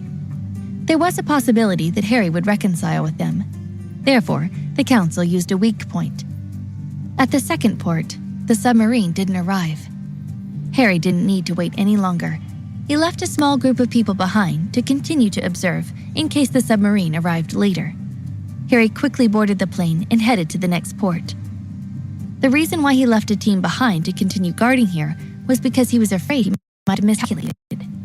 Harry continued to guard the next port. He raised his binoculars and observed the sea surface for a moment. This time, Sean informed the royal family and started to mobilize the fleet to head out and search. Sending a fleet to carry an emergency operation took time, but thankfully, the fleet had been operating nearby. Harry guarded the port for an entire day, which made him nervous. An entire day had gone past the time he had predicted it to be. There was still no trace of the submarine. The entire port was filled with ordinary merchant ships. Harry was entirely surprised. He believed Sean's judgment. It was impossible for an old submarine to cross the ocean without resupplying along the way. He had been uncertain whether he should gather all his men and send them to the port of Egypt. He would definitely wait for Michaela there, but once he did that, it would be his last chance to save her. Seeing Harry standing in the same spot and not moving for a long time, Sean fell into deep thought. He was thinking about where he had overlooked to cause his judgment to be inaccurate. Moreover, he was worried that Harry would blame him for the current situation. He was the one who suggested waiting for the submarine at the harbor. Harry had gathered all his men. If it was because of him that Harry was not able to save his sister, then Sean thought he'd be in big trouble. Sean tightly furrowed his brows as he pondered. His gaze was also looking at the distant sea. After a while, he saw a supply ship slowly sailing past the sea in the distance. This time, Sean was enlightened. He finally knew what he had overlooked. Thinking of this, Sean fiercely smacked himself in the face twice. The crackling sound alarmed Harry. When he turned around, he saw Sean's face turn red. Harry asked in a very strange manner, "What's wrong with you?" Sean lowered his head in shame and said, "Harry, I'm really sorry. I didn't think much of it before. I just thought about it now. Maybe that submarine can replenish itself without relying on the port." "What? Why did you only think of that now?" Harry said in shock. He wasn't the only one who blamed Sean. After all, this had nothing to do with Sean. Harry wouldn't be angry at him. Sean pointed to the supply ship in the distance and said, "I only thought of it when I saw that ship. The submarine in Egypt doesn't need to rely on the port. The only other way to supply a submarine is with a supply ship at sea."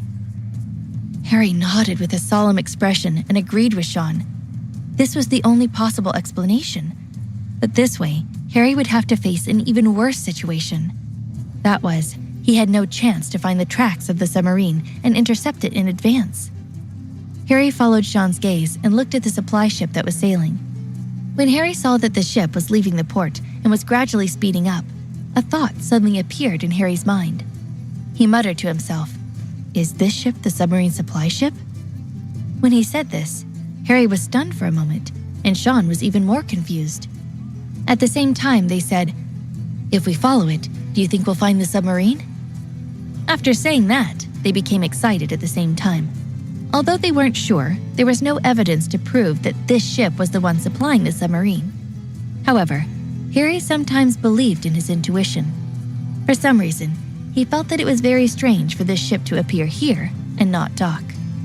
Regardless of whether it was true or not, Harry made up his mind. He wanted to chase them and take a look.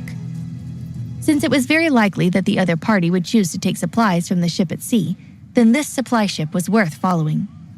Because Harry came in a hurry and took a plane, he had to rent another ship if he wanted to follow this ship. Harry quickly brought his men to the pier. At this moment, there were many private ships parked. Apart from the large cargo ships that were slow, the other ships were mostly fishing boats or small ships. Harry could only choose a ship that was fast and could accommodate more people.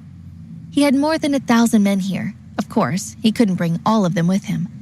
He only needed to bring along the more elite members. The others would continue to stay behind or go to Egypt to make arrangements in advance.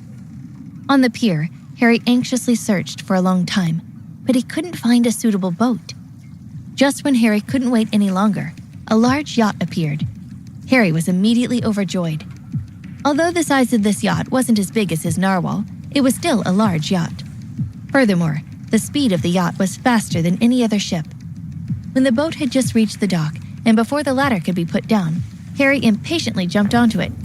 Hey, what are you doing? This is a private boat, not a public boat. Hurry up and get down."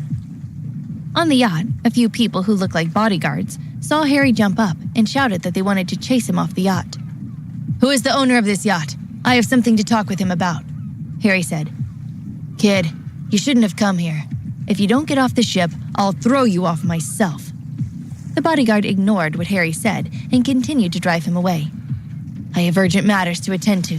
I have to see the owner of this boat immediately. I don't have the patience to wait any longer." Harry frowned. The bodyguards on the boat were still very rude. When they saw that Harry didn't want to get off the boat, they prepared to throw him off. The bodyguards on the ship didn't care what Harry said. They didn't know Harry at all. Except for the owner of this ship, everyone who could board this ship was a rich and powerful person. Now, seeing Harry forcing himself on the ship and not leaving, the bodyguards had to chase him away. Otherwise, if their boss found out about the unknown person on the ship, they'd be punished or even lose their jobs. "Get off this ship quickly. Don't let me say it again." A bodyguard stood up and reached out to push Harry off the ship. At this moment, the men who had been following Harry all jumped onto the boat. The appearance of a group of valiant wolf guard had given the bodyguards quite a scare. "Wait, who are you? What do you want to do?" The bodyguard shouted in a panic. At this moment, they weren't good people anymore. Not only were there a dozen people on the yacht, but there were also hundreds of people waiting to get on the boat. At this moment, they were staring at these bodyguards. This situation made the bodyguards subconsciously think that Harry and the others were here to rob the boat or kidnap them. Therefore, Harry brought the ferocious wolf guard and jumped onto the ship without saying anything. This kind of action made the bodyguards misunderstand. Subconsciously, they took out their weapons and prepared to fight. After all, this was the way by which they earned their money. But in the next moment, the group of wolf guards took out even more weapons and pointed them at the bodyguards on the yacht. The bodyguards looked at the number of people on the opposite side and then looked at their own side. They swallowed hard, then raised their hands to signal their surrender. One of the bodyguards even turned to Harry and said, "You need to find the owner of the boat. He's in the cabin, but I don't think he's awake yet." Knowing that the owner of the boat was in the cabin, Harry ignored the bodyguards and led his men to the cabin. After walking in, Harry realized that the owner of the ship was really talented. The interior of the cabin was decorated luxuriously, but it was all red. The cabin air was stale. Usually, Harry would never stand on such a disgusting ship. But now, he was in a hurry to track down the supply ship. Saving his sister was the most important thing to him. Therefore, Harry had to bear with it. Enduring the discomfort, Harry ordered his men to continue searching deeper into the cabin and find the room where the owner of the ship was. The wolf guard were very impressed by the layout of the ship, and the situation that they were in had yet to sweep through. Harry and his men passed through the living room and entered a corridor. There were many rooms on both sides of the corridor, similar to the layout of a hotel. The doors were closed, and the men pushed open the doors one by one. There was no one inside. However, when Harry walked to the door of the room at the end of the corridor, the situation inside was simply unbearable. Harry finally saw the only man on the bed. He was sleeping soundly. What made Harry chuckle was that the man was sleeping very soundly. With so many of them breaking in, he hadn't even woken up. Harry didn't have time to wait any longer, so he gestured to his men. Immediately, a man from the wolf guard walked over and stretched out his hand to slap the sleeping man, trying to wake him up. No matter how hard he tried, the wolf guard couldn't wake him up. Harry couldn't wait for an indefinite period of time. That supply ship still needed to be tracked. If he delayed any longer, the ship would be gone. Therefore, Harry didn't want to wake up the owner of the ship. He said to his subordinate, "Go and drive the ship. Follow the supply ship that we saw." "Yes, sir." Immediately, a few men from the wolf guard turned around and left, heading to the cockpit to start the ship. Harry was unable to wake the man up, so he returned to the deck. After standing on the deck and taking a few breaths of fresh air, Harry felt as if he had come back to life. The disgusting smell in the cabin just now was too unpleasant, making Harry hold his breath. When the ship sailed toward the distant sea, it began to speed up. Because of the speed, the entire ship started to bounce against the waves. After sailing for a while, it seemed that the owner of the ship was woken up by the bumpy ride. With the help of two men, his feet swayed unsteadily as he walked out of the cabin and came to the deck. His eyes were wide open, as if he hadn't fully woken up yet. "What's going on? Didn't we arrive at the harbor? Why are we still at sea?" This person obviously hadn't noticed Harry and the others, so he spoke like he was talking to one of his own men. But after he finished speaking, he didn't hear the bodyguard's response. He looked at the two men who were supporting him and let out a cry of surprise. It was only at this moment that the man finally realized that there seemed to be something wrong with the ship. Only then did he raise his head and widen his eyes. When he saw Harry and the others, he was instantly shocked. "Who are you? Why are you on my ship?" Harry saw that this fellow looked like a frightened rabbit and found it funny in his heart. However, in the end, Harry was the one who had used someone else's boat without permission, so he said nicely, "Hello, I have an urgent matter, so I'll use your boat for a minute. These are all my men, so you don't have to panic." The man didn't believe it at all. In any case, judging from Harry's current attitude, it looked like he was kidnapped by a group of hijackers. He said in a trembling voice, "Don't hurt me. Do you want money? I can give it to you. My family has money." Harry thought to himself, this must be a playboy. He must have come from a wealthy family. Otherwise, he wouldn't have looked so ridiculous. But he still explained, "Please believe me, it isn't a hijacking or a kidnapping. I'm not interested in you either. The reason why I want to use your ship is because I need a ride." "Really? You're not lying, are you?" the man asked. "Really. I wanted to wake you up just now, but I couldn't wake you up no matter what. I was in a hurry to get going, so I had to drive the boat away first," Harry explained very seriously. Only then did the playboy let out a long breath. So that's how it is. It really scared me to death. Where are my bodyguards?" Harry turned his head and gestured. "Don't worry, they're all fine here." Only then did the playboy see that in the corner of the deck, a few of his bodyguards were huddled together like rats. Each and every one of them looked even more panicked than him. "What did you do to my bodyguards? Why are they all so scared?" the playboy asked. Harry didn't do anything. Ever since they boarded the ship, Harry hadn't done anything to the bodyguards who were sitting on the floor. It was only because they were frightened by the wolf guard, and they still hadn't recovered from their shock. As for the playboy, because he was too useless, he only felt that Harry's men were very tough. "They didn't do anything. They just didn't believe what I said. That's why they're scared." Harry shrugged. The playboy shook his head. This is really embarrassing." He casually sent his bodyguards away. The bodyguard wanted to say something, but stopped himself. The playboy said unhappily, "Didn't you hear what this man said? He didn't mean any harm. He just needs my boat." "Oh, right. I'm hungry. Go and prepare some food." After saying that, he turned to look at Harry. You want to eat with me? I still have a few bottles of top-shelf red wine here." Harry chuckled. He thought that this man was generous. It was really amazing that he still had the mood to eat and drink after having his boat commandeered. Harry shook his head. "Thank you. I'm good. I need to focus. I can't drink." Harry politely rejected him. After all, it was better to be safe than sorry. After rejecting the owner's good intentions, Harry sat on the chair of his deck and looked at the horizon in the distance without saying anything. The playboy didn't seem to care about anything. He even got someone to prepare food and drinks for him. He sat on the deck at the dining table opposite Harry and began to eat and drink. He looked like he hadn't eaten in weeks. He seemed to have never been raised with manners. Harry couldn't help being curious about his identity and said casually, "I'm really sorry. I used your boat without asking. I'm inconveniencing you, aren't I? How about I rent your boat? How much do you want? Name your price." The man didn't seem to care.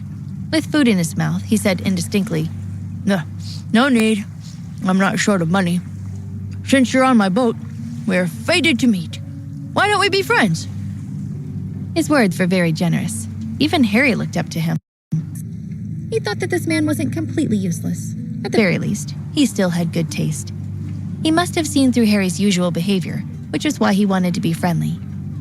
Harry decided to get to know this man. Since he had plenty of time, he might as well say something to pass the time instead of feeling anxious. "Let's get to know each other. My name is Harry, and I'm here from Florida. What about you?" Harry asked. The playboy tilted his head and thought for a while. He seemed to be thinking about Harry's background. With his experience, he had never heard of any major figures in Florida. However, judging from Harry's temperament, he was no ordinary person. Therefore, this playboy didn't dare to look down on Harry. He introduced himself. Buddy, a man from Nepali. My family builds ships. Nepali was a coastal city in Italy. The biggest family there was a family of shipbuilders. They were also one of the major tycoons in Italy. Judging from his clothes, he must be the eldest of his siblings. Buddy knew nothing about Harry's identity. Therefore, after they introduced themselves to each other, Buddy became a little nervous when he realized that he'd never heard of anyone like Harry. If Harry was someone he knew, it would be fine. They were all upper-class people, and they had a common language. However, Harry's identity was unknown, which made Buddy feel uneasy in his heart. He now felt that Harry might not be a good person. Therefore, Buddy had doubts in his heart. He asked, "Where are you going?" Harry said, "To chase after a ship. Don't worry, it won't take long." Buddy's face relaxed a little. "Oh, I see. Actually, I'm not in a hurry to get you off my ship." Harry smiled and said, "I understand. I've caused you trouble. Count it as me owing you a favor. If you need me in the future, you can come to Florida and find me at any time." Harry still hated people from Italy. However, Harry found it hard to hate Buddy. He was quite sensible. "You're too kind. As the saying goes, the world is in need of emergency. I understand that. Are you sure you don't want to drink a little?" "This is really good wine," Buddy said with a laugh. Harry declined politely. "No need." They sailed all the way and followed behind the supply ship from afar. After sailing for about 300 nautical miles in the outer seas, the supply ship in the distance gradually began to slow down. Harry, who was following from behind, also began to slow down. He saw that the supply ship was circling around a part of the sea, as if it was looking for something or waiting for something. This situation made Harry even more certain that this ship was waiting for the submarine. Otherwise, it wouldn't have stopped in a circle around the sea for no reason. Although Harry's ship was following from afar, that supply ship must have seen them following. However, this ship was a luxurious yacht, so it didn't alert the supply ship. Just like that, both ships waited patiently. Finally, Harry discovered the unusual waves that were starting to appear on the surface of the sea, far away from the supply ship. It seemed like something was about to emerge from the sea. Sure enough, a completely black submarine floated to the surface of the sea. Although Harry didn't know what kind of submarine it was that took Michaela away, the chances that he'd be on the same route of another submarine that was being resupplied on the same route were astronomical. Harry was certain that he had found his target. He ordered his men, "Drive toward the submarine, full speed." Buddy, who had been on the deck, was already dumbfounded when he saw the submarine. "Harry, what are you doing?" Buddy wasn't stupid. He could tell that the submarine belonged to the military just by looking at it. Harry looked like he was going to attack the submarine.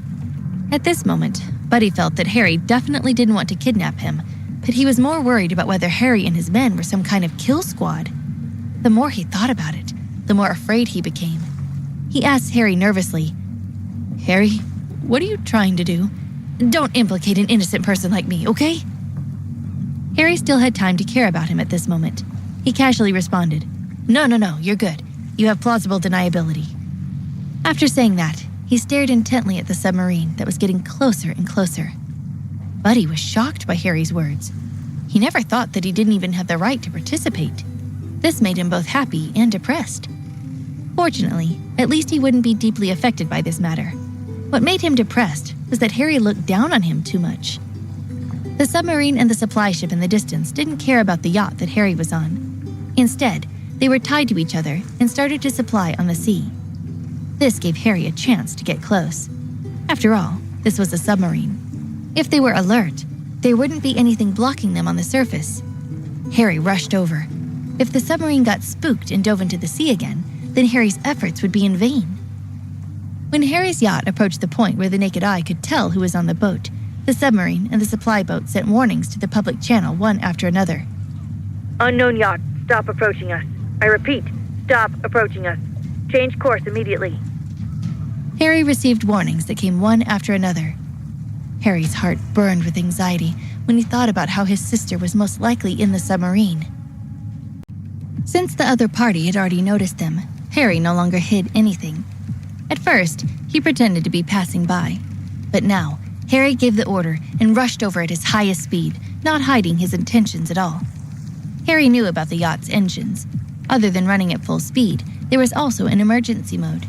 This mode usually increased the speed by 20% past what the factory rated the engine to run, while Buddy's boat had a speed of 40 knots at the highest speed.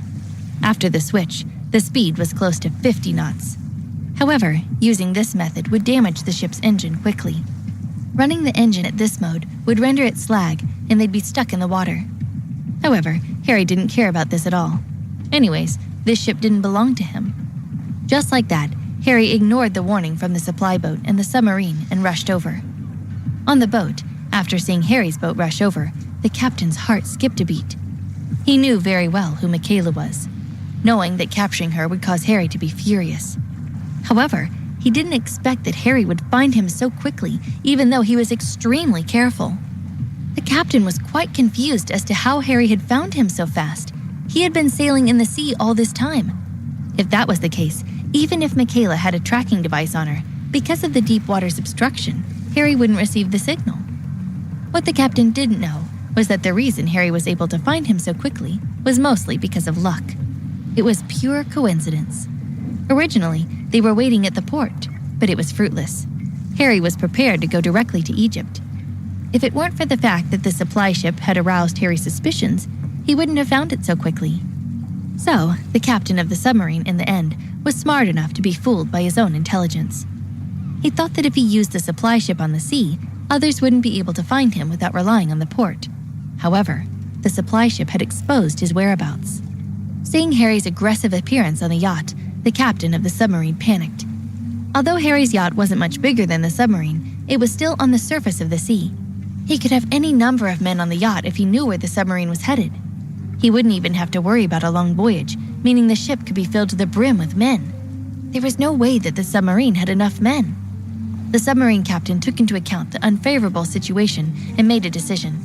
He ordered his men, "Quickly disconnect with the supply ship. Return to the submarine." The man was confused. "But, Captain, our resupply has only just started. If we dive now, we'll run out of food in a day or two." The captain was flustered and exasperated. "Do you want food or to live? Hurry up and listen to my orders." "All right." The subordinate listened helplessly.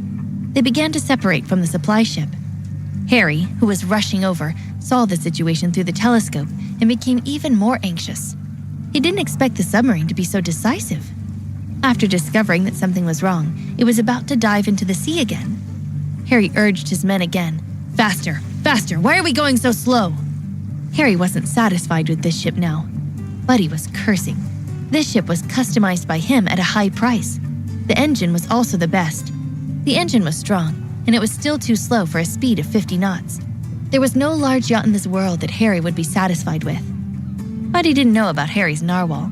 If he knew that the fastest speed on the narwhal could reach 100 knots, he would probably be so shocked he would swallow his own tongue. Seeing that the connection between the submarine and the supply ship had been cut off, a large number of bubbles began to appear around the submarine. This was indicative of the submarine diving underwater. If the submarine really succeeded, Harry would have failed. In a moment of desperation, Harry grabbed Buddy and asked loudly, "Can you dive on this ship?" Buddy was confused by Harry's question. "This is a yacht, not a submarine." At the end of his sentence, he looked at Harry's ferocious face, and Buddy was about to cry. Harry pushed him away angrily. "What a rubbish boat. It's useless." Buddy shrank into a corner, feeling wronged. He thought to himself, "I'm really sorry that this boat can't dive. It's clearly a luxury boat." He didn't dare to say it out loud. He was afraid that it would provoke Harry's anger. The engine's performance was maximized, but unfortunately, it was still a step too slow. The submarine quickly dove into the sea. Harry was so angry that he wanted to smash something. He turned around and saw the bionic humans that he had brought, and his heart skipped a beat. The submarine had just entered the water, so it was impossible for it to enter the deep sea immediately, so he still had a chance. He ordered, "Jump off the boat and force that submarine out of the water for me." Without saying another word, the bionic humans didn't delay at all and jumped off the deck one after the other. This scene made Buddy's eyeballs almost pop out. Buddy wasn't the only one who was shocked. Even the people on the supply ships nearby jumped into the sea one after the other when they saw Harry's men. They were confused and had no idea what they were doing. No one thought Harry wanted to force the submarine out of the water again. However, this wasn't the end. What happened next shocked everyone even more. After Harry's bionic humans entered the sea, it only took a moment before the surface of the water began to bubble again. It was as if something in the sea had exploded. Then, the submarine that had dove into the sea resurfaced. What was shocking was that there were densely packed holes on the shell of the submarine. It looked like it had been struck by bombs or missiles. Ordinary ships were made of thick steel. A lot of things couldn't even dent the hull. As for the shell of a submarine, because it had to withstand the immense pressure from the deep sea, it was made of a special steel that was highly resistant to damage. The people on the surface of the sea looked shocked, but they didn't know what was going on. Because they didn't know what was happening below, only the people in the submarine knew the true horror. Among the bionic humans that Harry brought, he made sure to bring the new underwater model. Although the submarine was huge, its speed in the sea wasn't fast. As for bionic humans in the sea, because of its small size, it was incredibly mobile. It easily caught up to the submarine and started smashing it to pieces. Of course, because Harry was worried that Michaela was inside, he couldn't sink the submarine. At that time, the submarine crew was shocked by all kinds of explosions that filled the submarine. What was even more terrifying was that the shell of the submarine couldn't withstand the stress and began to creak. Under such circumstances, it was very difficult for new crew to remain calm. Everyone thought that the submarine would sink in seconds. A terrifying sound echoed in everyone's ears. The captain of the submarine was terrified. He knew that the mission was to bring Michaela back, and those things attacking them were probably trying to get her out of their custody. If they were to float up, they would be captured by the other party, and the mission would be over. Compared to completing the mission, the captain felt that keeping his own life was more important. With that thought, he quickly ordered the ship to surface.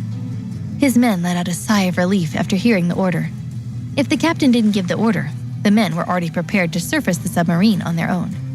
They weren't the kind of brave warriors that would press forward with an indomitable will. They were just paid to transport some girl. Without waiting for Harry to make a move, the cabin door opened on its own. The captain led his men and carefully climbed out onto the deck with his hands raised. Harry's yacht moored to the side of the submarine. Before it could stop, Harry jumped over and looked around, but he didn't see his sister. He fiercely grabbed the captain's collar and asked, "Where is my sister Michaela? Don't say she's not on board. If I don't see her, I will sink all of you." Yes, she is inside." The captain nodded like a chick pecking rice. He was afraid that if he spoke too slowly, Harry would sink him. Without Harry's instructions, his men pushed aside the crew blocking the way and quickly entered the submarine to start searching. A moment later, Michaela crawled out of the cabin door. When she saw Harry, she cried and pounced on him. "Harry, I thought I'd never see you again." Looking at his sister's messy hair, Harry's expression turned dark, and he looked dispirited. The joy of saving his sister had once again turned into anger. "Did these people do anything to you?" Harry asked the thing that he was most worried about. Michaela sobbed and shook her head. Harry grabbed her shoulder carefully and examined her for a while. He found that although his sister wasn't in a good mental state, she didn't look like she'd been bullied. Harry let out a sigh of relief, then once again fiercely stared at the captain. He asked, "Tell me everything you know, and you'll be spared." The captain was a sensible man. Since he had already surrendered, he wasn't going to pretend to be a good man anymore. First, he shook his head like a rattle drum. Then, the captain recounted the sequence of events. As expected, they were hired by the Prince of Egypt. The order they received was to kidnap Michaela and bring her back to the prince to marry him. After giving the order, they trembled as they waited for Harry to deal with the crew. Harry was burning with anger. He wished he could throw all these people into the sea and feed them to the sharks. Just as he was about to give an order, Michaela pulled his sleeve. She whispered, "Harry, these people were obeying orders. Don't hurt them." Of course, there was a limit to her kindness. Michaela didn't want Harry to kill, but she didn't want to let these people go without punishment. Harry listened to his sister's words. The crew was all tied up. He threw them aside first. He didn't have time to care about the lives of these people. After saving his sister, Harry was in a good mood. When he turned around and saw Buddy, he felt much more pleasant to the eye. "Hey, I finished what I came to do," Harry said. Buddy was dumbfounded for a long time. Only now did he wake up from his shock. He blinked his eyes. "Oh, then do you want me to drop you guys back?"